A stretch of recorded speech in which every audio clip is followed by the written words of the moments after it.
Saludos a toda la comunidad ciudadana. Como todas las semanas tenemos un invitado o invitada de lujo para conversar del acontecer semanal, mensual y probablemente del año. En esta oportunidad nos acompaña Camila Donato Pizarro, concejal por Macul y candidata a la alcaldía. Bienvenida, Camila. Muchas gracias por la invitación. A ti por aceptarla. Camila, este año, caramba, que nos ha traído agenda noticiosa, temas permanentemente, así que vamos a empezar con un tema local, un tema que atañe directamente a Macul desde la perspectiva de los derechos humanos. ¿Cuál es la recuperación de Irán 3037? Sí, bueno, en la comuna de Macul no estuvo exento de lo que ocurrió en muchos lugares del país en la dictadura cívico-militar, que fue un centro de secuestro, tortura y exterminio.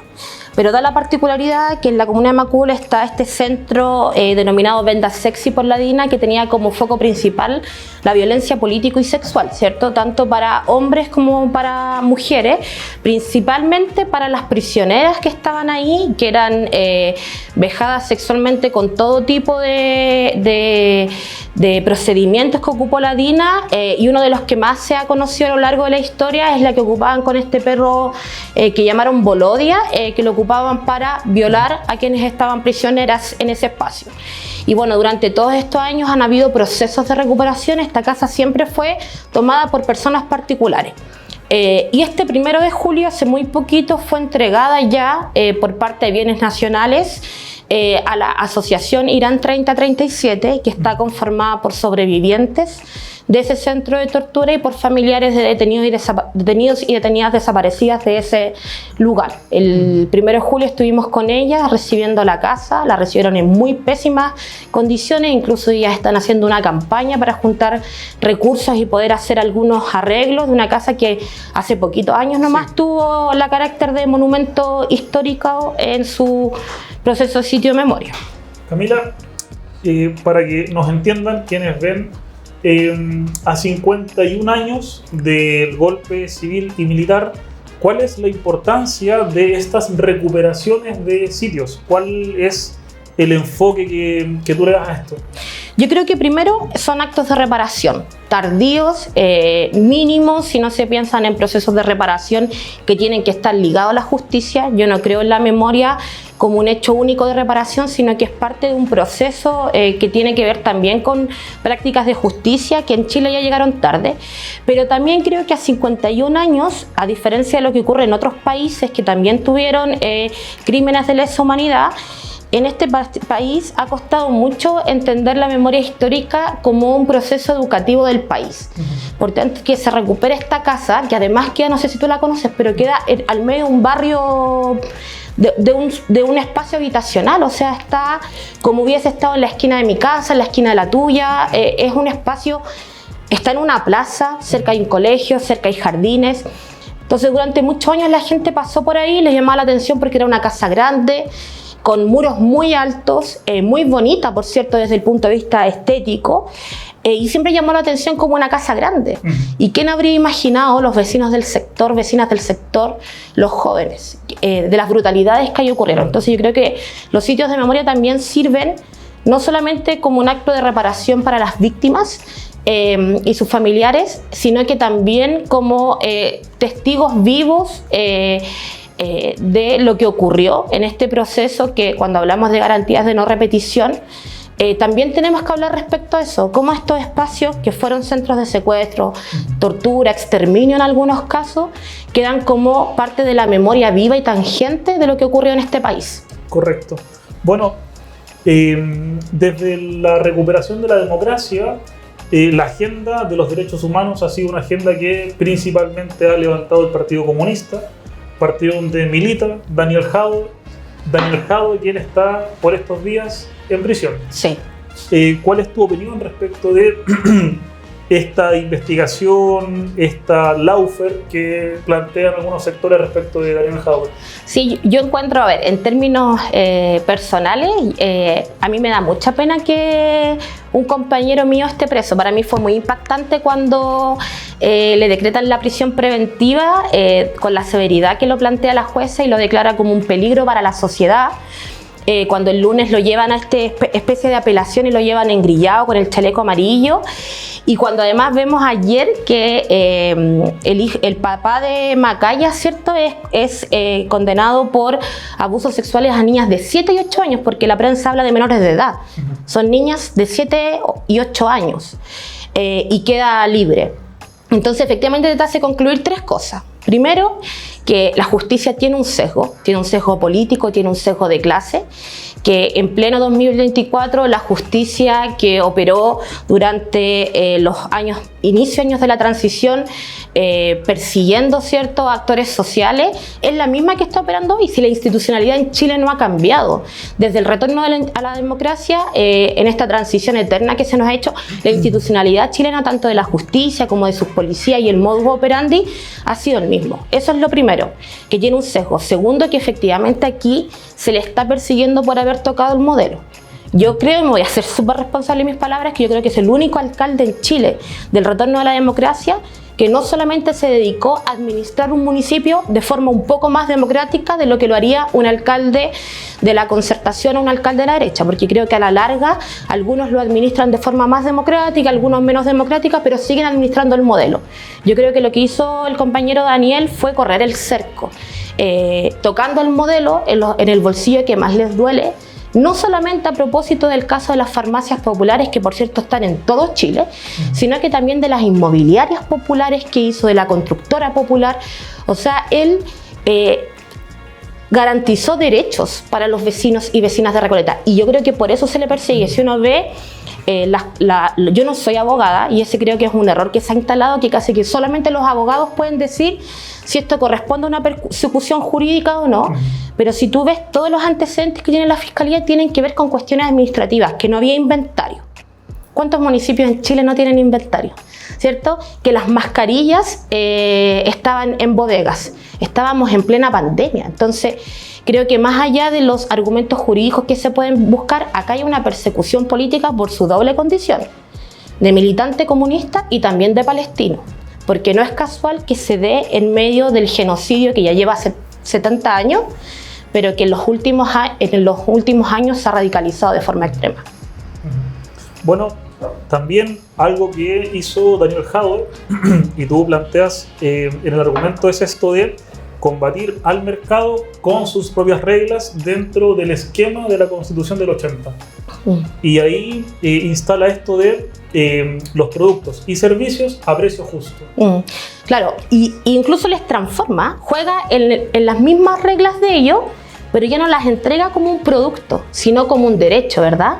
A precio justo. Los lentes, los remedios, las viviendas. O sea, 3 cuestiones que en Chile se han considerado lujos para quienes habitamos este país y que han sido replicados no solamente en Recoleta.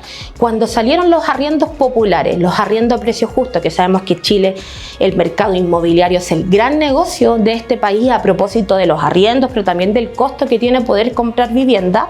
Me acuerdo que hasta Joaquín Lavín fue a Recoleta, ¿cierto?, a mirar ese proyecto, y muchos alcaldes. Entonces él además ha sido súper generoso porque entiende que no es una política que empieza y termina en Recoleta, sino que son problemas que atañen a este país desde la Constitución del 80. Y yo creo que eso no se lo van a perdonar. No le van a perdonar haber corrido el cerco, haber jugado las reglas del mercado y haber entregado y garantizado derechos en lo que ellos durante todos estos años lo han transformado en productos de difícil acceso. Si hablamos de los precios y servicios a precio justo, hablamos de buen vivir, y el buen vivir es el sello de tu campaña a la alcaldía. Sí, y la de él. Yo debo decir que cuando nosotros tomamos el sello de Buen Vivir para la Comuna de Macul, tuvo también que ver un poco con lo que se hizo en Recoleta y con lo que se ha hecho hace mucho tiempo. El Buen Vivir es un concepto que nace en las naciones originarias de distintos países del mundo y que se contrapone al de calidad de vida, justamente porque el de calidad de vida es súper cuantificable, está estandarizado, e incluso lo ocupa la Cámara Chilena de la Construcción para determinar cómo está la calidad de vida en las comunas a propósito de la posibilidad que tienen las inmobiliarias de poder construir. En cambio, el concepto de Buen Vivir tiene que ver con los barrios y con las comunidades, y con cómo estas comunidades van construyendo de forma colectiva el buen vivir con la naturaleza, o sea, con el entorno en el que viven, con las otras personas y consigo mismo, con cómo se siente. Y eso tiene que ser con las comunidades, si no, no se puede construir. A la hora también de plantear estos elementos del buen vivir, hay una serie de cuestiones que podríamos resumirla en, finalmente, la garantización de derechos sociales, políticos y económicos para la ciudadanía. Sí, sí. Claro, yo creo que hay dos visiones de Estado, porque finalmente el municipio también es parte del aparato del Estado. Unos que siguen bajo la lógica del Estado subsidiario, con una lógica súper clientelar de la caja de mercadería, del vale de gas, de la entrega del pollo, la empanada para el 18 o el pan de Pascua para Navidad, y que es un desfile de caridad. Y que finalmente es pan para hoy y hambre para mañana, versus considerar al municipio como parte del Estado y por tanto debe ser garante de los derechos que ahí se entregan. Entonces vamos mejorando las condiciones de vida de quienes habitan los territorios y por tanto no nos preocupamos solamente de la caja de mercadería y el vale de gas, que por cierto es necesario en un país donde la gente tiene hambre hoy. Pero también vemos cuál es la condición de vida de esas personas. Por ejemplo, la gran mayoría de las personas que acuden a los municipios por ayudas sociales son mujeres. Mujeres jefas de hogar, que generalmente no tienen al padre de sus hijos presente, que tienen que tener doble condición de cuidadoras, de trabajadoras, terminan en empleos informales.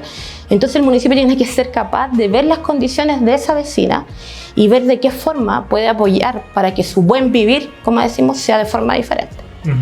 Bueno, dado que tocas el tema de las mujeres, probablemente uno de los hitos más importantes en la historia reciente de nuestro país es ese simbólicamente 8 de marzo del 2020, en el que 2,5 millones, 3 millones de mujeres en las calles cambian las reglas del juego y logran la paridad en la participación del primer proceso constituyente. Este elemento simbólico dice mucho de este momento político. Sí. Un momento político tal vez de avances, de retrocesos. ¿Cómo lo evalúas tú? Mira, yo creo que si hay algo que dejó el estallido, el tan vilipendiado estallido, es el avance de las políticas en las mujeres, tanto en la escena pública como en el espacio privado. Sigue faltando. Creo que a rato es un avance que el feminismo burgués lo ha tratado de cooptar y de vaciar de contenido, pero que muy ciertamente, lo digo desde el trabajo que hago en el territorio, cambió el sentido común de las personas y también de los partidos políticos. O sea, también los partidos políticos se vieron enfrentados a llevar más candidatas mujeres, a tener más cargos de representación de mujeres, y asimismo las políticas públicas en los espacios locales también fueron destinadas a las mujeres.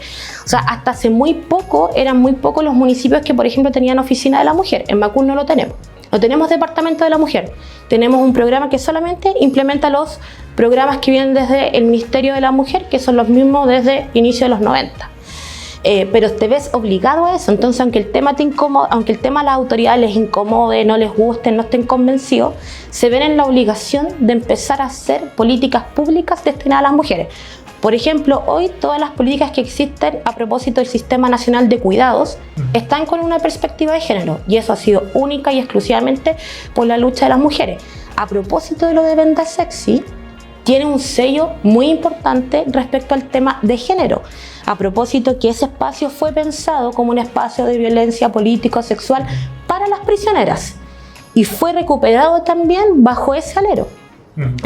Bueno, al igual que en muchas organizaciones de derechos humanos lideradas por mujeres, pero particularmente esta lo es por sobrevivientes que fueron vejadas sexualmente por su doble condición de ser militantes de izquierda y mujeres. Entonces creo que la política de género hoy no está en una esquina, no está encapsulada solamente en lo que tiene que ver con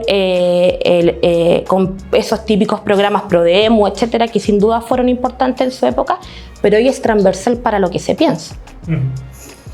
Aquí, no sé si has decodificado o al menos vislumbrado en el relato de los sectores reacios al avance de las políticas en clave feminista o de las mujeres, donde en los últimos 4 años pareciera ser que quieren arrasar con todo lo avanzado. Sí. ¿Lo percibes? Sí, lo percibo totalmente y lo percibo también en los espacios locales. O sea, no solamente en la política que se da a nivel nacional del Parlamento y de este avance de la ultraderecha en Chile y en el mundo, sino que también en los espacios locales donde siento que esta ultraderecha, y lo digo muy preocupada, está empezando a avanzar también en los territorios. O sea, no solamente uno ve estas declaraciones hiperventiladas de algunos personeros de la ultraderecha de este país, pero también en los espacios locales, desde insistir con esta idea que cuando hablamos de los temas de mujeres estamos siendo discriminatorios porque no incluimos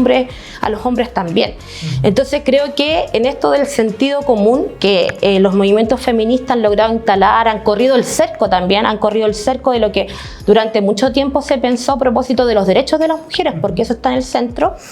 Hay otro espacio, no solamente la ultraderecha, la derecha más moderada, entre comillas, pero también espacios progresistas, también moderados, que ven a la mujer solamente en su función de familia.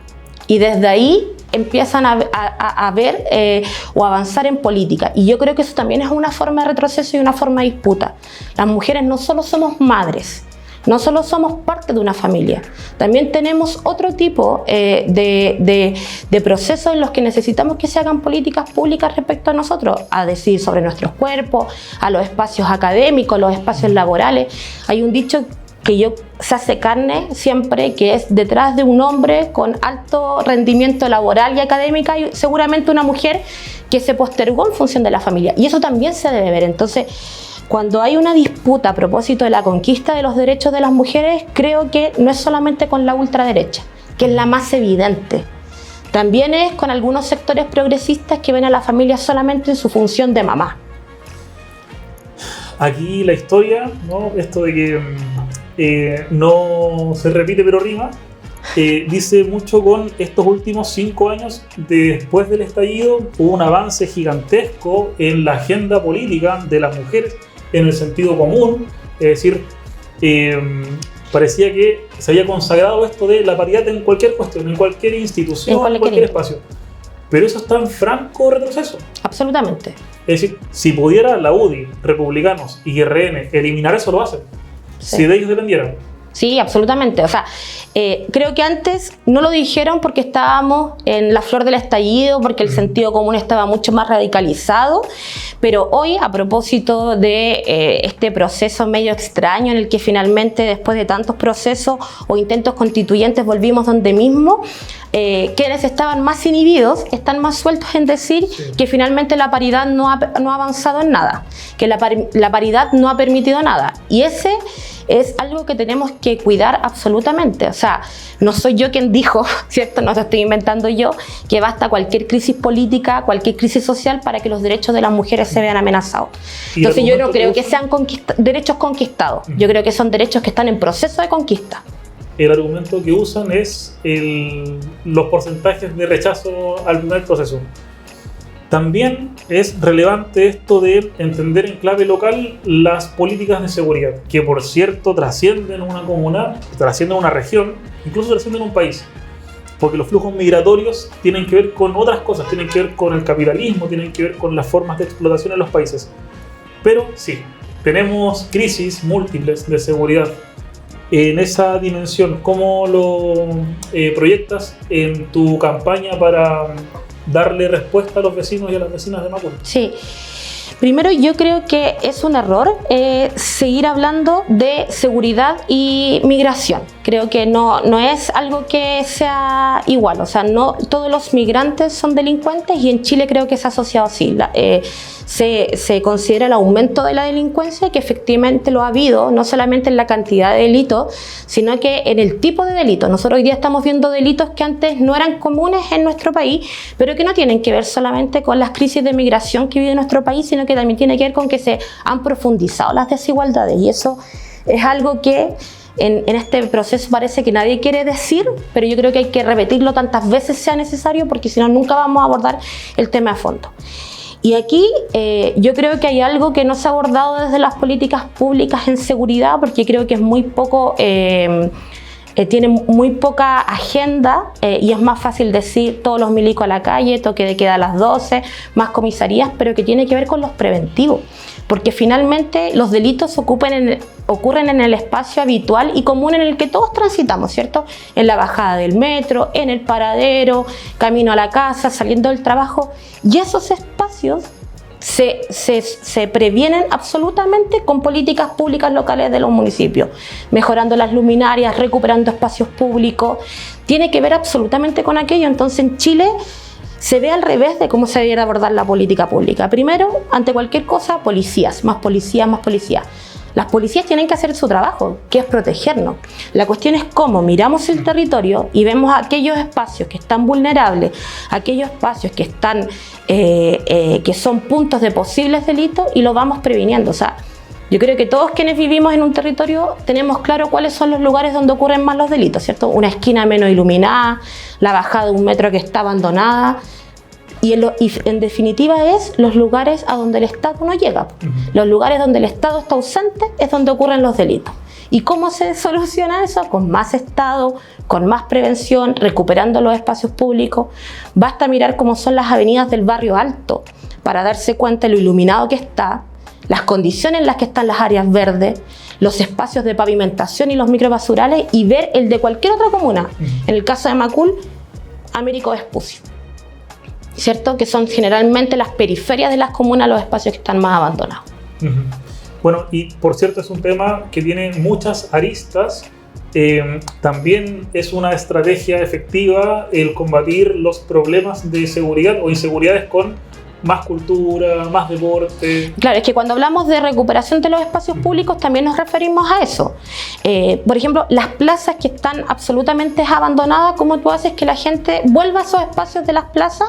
Con actividades culturales, con actividades deportivas, que en definitiva es lo que existía antes. Si antes había menos delitos, no solamente porque vivíamos en otro Chile, como siempre dice la abuelita, no, si antes no ocurría eso, sino que también tiene que ver porque la comunidad estaba más empoderada en sus barrios. Por tanto, la recuperación del espacio público no tiene que ver solamente con lo que está haciendo el gobierno, que me parece muy bien, que es quitar estos mausoleos narcos en las plazas, ¿cierto? Lo que eran plazas, y transformar en ellas plazas bonitas, sino que también tiene que ver que, ok, una vez que retiraste el mausoleo narco, pusiste la plaza bonita, ¿qué se hace en esa plaza? ¿Se deja así tal cual? ¿Asumimos que la gente va a volver a esa plaza solamente por decreto? ¿O tenemos que entonces ahora con el Estado ir a brindar todas estas actividades culturales y deportivas para que efectivamente sean las comunidades quienes se apoderen de su espacio? Bueno, hay una cuestión interesante que dice relación con también cómo han cambiado los gobiernos locales su perfil en la última década en Chile respecto de cómo resuelven los problemas de la ciudadanía. Como bien planteabas tú delante, durante la transición era todo como una fuerza inércica, ¿no? Como hacer las cosas en la medida de lo posible, ¿sí? Sin embargo, gracias a gestiones transformadoras como la de Daniel Jadwe, por ejemplo, en Recoleta, esta cuestión cambia. Sí. Este es tu tercer periodo como concejala y como concejala comunista. Sí. Y los comunistas tenían peor prensa. Si ya tienen mala prensa ahora, hace de 12 años tenían peor prensa. No, horrible. Entonces, ¿cómo ha sido ese abordaje y esa experiencia? Sí, yo fui candidata, o sea, yo fui concejala la primera vez y venía recién saliendo de ser dirigente estudiantil del pedagógico. Entonces, después del movimiento estudiantil del 2011, como que tuvimos una subida en buena prensa, pero inmediatamente después del movimiento estudiantil volvimos a mala prensa. Es como para el estallido social. Tuvimos buena prensa y después pésima prensa. Y nunca nos imaginamos que íbamos a llegar al espacio de la concejalía, y además me toca llegar con un alcalde, Sergio Puyola, que le mando un saludo si lo está viendo, que fue durante 30 años alcalde, que hoy está en el Partido Republicano, era demócrata cristiano, fue momio golpista, era ultra mega conservador. Entonces para mí fue muy chocante, porque Amara, la única mujer del espacio, era comunista y era joven. ¿Cachai? O sea, imagínate el espacio de disputa horrible que fue. Grato ambiente laboral no había. No, sí fue, mira, menos mal que en ese tiempo no se transmitían en vivo los consejos, porque de verdad era un espacio súper hostil, muy violento y muy agresivo, pero logramos surfearlo, pero ese fue un espacio de resistencia. Fue un espacio de no permitir que se siguieran cerrando colegios. Cuando yo llegué ya recién habían cerrado un colegio para entregárselo a Carabineros y quería seguir con esa lógica de cerrar colegios, de privatizar consultorios, entonces fue un espacio de resistencia. Y también en el Chile en el que estábamos. Después me toca ser concejala en este Chile del estallido social y ahí aprovechamos de proponer un montón de programas que no existían, como el Departamento de Inclusión y Derechos Humanos. Era otro Chile también, ¿cierto? A propósito del sentido común, había un sentido común que permitía ese tipo de propuestas y no parecían propuestas locas o ya están los comunistas con sus mismas propuestas, pero paralelamente estaban todas estas otras ideas transformadoras en los otros municipios que obligan a los municipios, independientes de quién los maneje, a transformar un poco, porque si tú te fijas hasta estos años, los años 90, los inicios de los 2000, los municipios, incluso independientes de quién los conduciera, recogían la basura, regaban el pasto, ¿cierto? Entregan los permisos de circulación, o sea, hacen que el modelo funcione y que la administración funcione. Pero hoy yo creo que independiente, o sea, esto de los municipios transformadores ha obligado incluso a la derecha a chasconearse un poco en el tema de las propuestas que tienen. Encarcelaron a Daniel Jadwe, pero ¿has visto algún alcalde, incluso de derecha, hablando en contra de las farmacias populares? Hoy ninguno puede. Al único que se le ocurrió esa idea esquizofrénica o hiperventilada fue a la candidata de Recoleta, que es republicana, pero que inmediatamente la tuvo que retirar porque la gente le sirve, la gente compra sus remedios en estas farmacias. Entonces están obligados, en definitiva, a hacer municipios transformadores.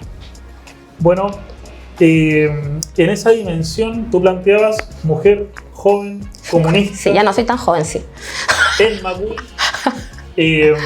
También hay una transformación, o lo percibes tú, una transformación dentro del municipio. Sí.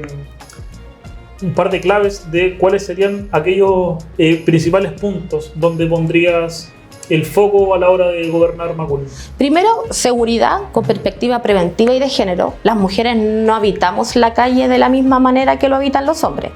Las mujeres no vivimos con el miedo de la delincuencia, también lo habitamos de manera distinta. Cualquier mujer se va a poder dar una vuelta gigante con tal de no caminar por un espacio poco iluminado. O sea, cuando miramos la ciudad con lentes de mujer, también la miramos de forma distinta. Entonces eso también tiene que ver con seguridad de punto de preventivo y de punto de género. Efectivamente, crear un departamento de la mujer no puede ser que estemos en el 2024 y que Macul no tenga un departamento de la mujer, solamente tiene un programa con políticas que vienen del ministerio. ¿Qué es lo que necesitan las mujeres de Macul? No viven la violencia ni habitan el territorio igual que las mujeres de Chiloé, de Arico, de Las Condes. Ese es el segundo. Deporte y cultura, a propósito de que Macul tiene el 0,1% de su presupuesto municipal en cultura, y eso es porque se sigue viendo la cultura como un show, como un espectáculo y no como un derecho que debe ser garantizado por el Estado.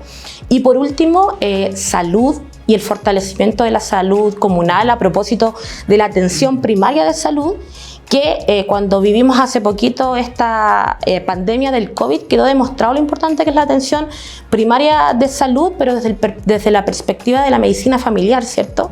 Que tiene que ver con cómo atendemos también no solamente la enfermedad, sino que atendemos también lo completo que vive el ser humano, po. El hacinamiento también tiene que ver con salud, la falta de oportunidades también tiene que ver con salud, las condiciones sociales también tienen que ver con salud. Bueno, muchas gracias, Camila. Gracias. ¿Tienes una reflexión final para tu cámara? Para mi cámara. Bueno, les invito a todos y todas a habitar los territorios de forma segura, a pensar cómo podemos desde los barrios mejorar nuestro buen vivir, avanzar en él, y cómo recuperamos los espacios públicos a los que el Estado debe hacerse responsable, que el Estado abandonó y que les entregaron en bandeja al narco y a la delincuencia, y por eso estamos en la crisis en la que estamos. Muchas gracias. Queridos televidentes, este ha sido un nuevo espacio de Enclave Ciudadana. En esta oportunidad nos acompañó una destacada dirigente comunista, Camila Donato Pizarro. Muchas gracias, Camila. Muchas gracias a ti. Y nos vemos en la próxima.